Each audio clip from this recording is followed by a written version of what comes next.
Hello, welcome to Math Effect. Just follow us by clicking our plus button, like our content, share and comment. Remember, your feedback is very much important to us. Now let's look at what we have today. They said if x over y is equal to 2 and z over y is equal to 3, you find the value of x plus y all over y plus z. Like I've been saying earlier, core maths involve a whole lot of thinking. Now, let's look at this.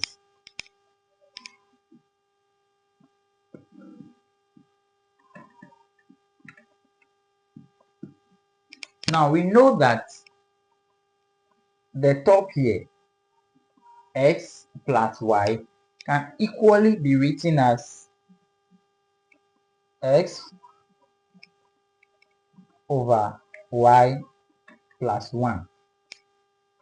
And the denominator can equally be written as z over y plus 1. Now, what we have here, it can be written as x over y plus 1 all over z over y plus 1. It's very simple. Let's prove whether what we've written here is the same as this. Let's prove it. Now, first of all, the top, which is the numerator, we have x over y plus 1. Finding this, you realize that you find our LCM, which is y. We know y will go into y and it will leave with x. And we know that this will get y here. And the denominator, the whole of this is the denominator. We are getting x plus y all over y for the denominator.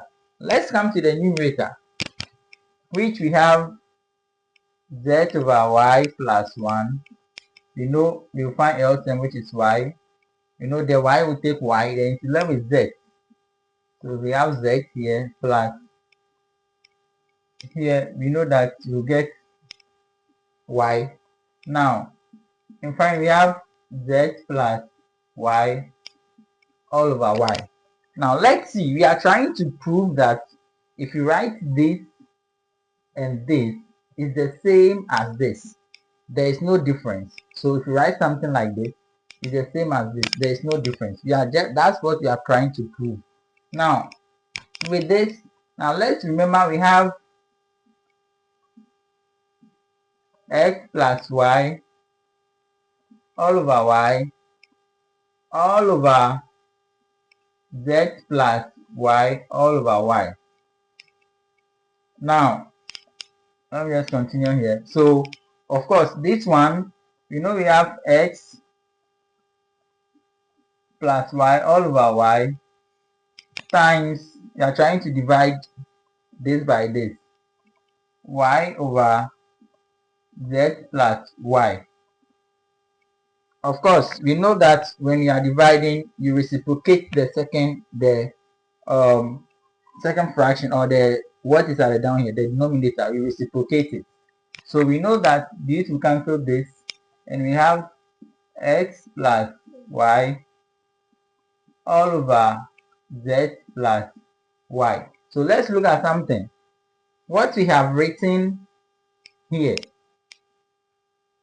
to this, you realize that there's nothing wrong with it. It's the same thing that you'll be getting if we should solve this. It's the same thing we'll be getting. So we've not written anything different. Now, when we continue, we realize that now let's try and maintain this and substitute our x over y is equal to 2, z over y is equal to 3 into it. So we have x over y plus 1 all over z over y plus 1. X over y here is 2. So we have 2 plus 1 here. When it comes to the down, z over y is 3. We have 3 plus 1. Of course, we know that 2 plus 1 will give us 3. and then 3 plus 1 will give us 4. So finding the value of x plus z all over y plus z, x plus y, all over y plus z will give us 3 over 4. This becomes our answer. Just follow us, comment, and like our content. Remember, I always say that your comment is very, very important to us. We'll get back to you on that. Thank you very much. Bye bye.